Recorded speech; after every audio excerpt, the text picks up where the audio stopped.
You're always contrasting what you want to happen with what you think is happening. They're both models. And wherever there's a deviation, wherever what you want to happen isn't going on, then you feel anxiety, curiosity as well. You're impelled to explore. But anxiety is the thing that comes up first. And the larger the magnitude of the unexpected occurrence, the greater the amount of anxiety. One of the things we're going to try to determine in the course is how you can understand how large a disruption a given unexpected event is.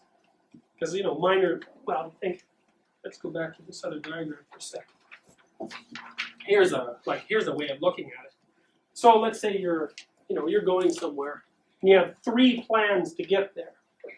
And this plan doesn't work, so that means it produces an outcome that isn't what you envisioned. And this plan doesn't work. It produces an anomalous outcome as well, but this plan does work. Well, that's no problem. I mean, those are pretty minor league disruptions. All you do is you keep the same vision of yourself and the same vision of the future. You just switch between plans. But you're really in trouble if none of your plans work, or if someone messes around with your representation of this or this. So you can say, for example, you want to get into medical school, and you need 30 courses to get into medical school. And you should have A's on all of them. And you get a B+ on one course. Okay. Well, you still have all these other courses. That's not such a big deal. It's a minor league disruption. It causes you a certain amount of anxiety and produces a certain amount of exploratory behavior. Perhaps you might go to the professor and say, why is it that I got this B+ when I was expecting an A? And don't you know what that's going to do to my vision of the ideal future? And so on and so forth.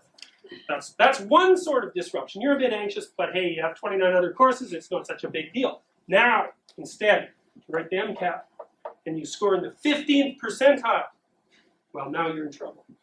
Because you have a vision of yourself. You think this is your version of the unbearable present. You're not a doctor. That's a pain in the neck. But you're a potential doctor. You have the intellectual resources at your disposal, and the educational background, and the familial push, perhaps, to make you into a doctor. And so that's what you've conceived yourself as. That's your story about yourself, is you're this person with this set number of potentials. And you also have a vision of where it is that you're going. Well, the MCAT score comes back and you're in the 15th percentile. Well, your ideal future, it's gone. That's a big problem. Because that means that all of the events that have surrounded you, that surround you now, and as far back as you can remember, that were given determinate significance by this particular plan, have all been cast into chaos. Because everything that you've done up to that point has been predicated on the notion that this is where you were going, and that means that the significance that you attributed to everything was attributed to everything in relationship to that goal. You blow out the goal, and all those significances are back up in the air. You have to modify your version of yourself. It's like, what the hell are you going to do now? You're not going to be a doctor. You put a lot of work into this. Plus, it's your whole self-conception. Well, this is gone. This is gone. I mean, this is irrelevant, right? I mean, the other 29 courses, why the hell are you even here now? So that's one example of the levels at which anomalies can occur. Minor league anomalies, no problem. You just scoot around them and you go to the same place. Major league anomalies, it's a new ideal future. Now, that's part of the reason that people are so prone to ideological conflicts. It's like, this is an ideology, you could say. It has a particular version of the way things are now. You look at communist ideology, it's pretty explicit. What's the unbearable present, so to speak? Well, I know this is a bit dated, but we're running out of hardline ideologies to poke fun at, so I have to use an old one. But the unbearable present is the class struggle, and we have reasons for that. It's basically the fault of the rich who are exploiting the poor.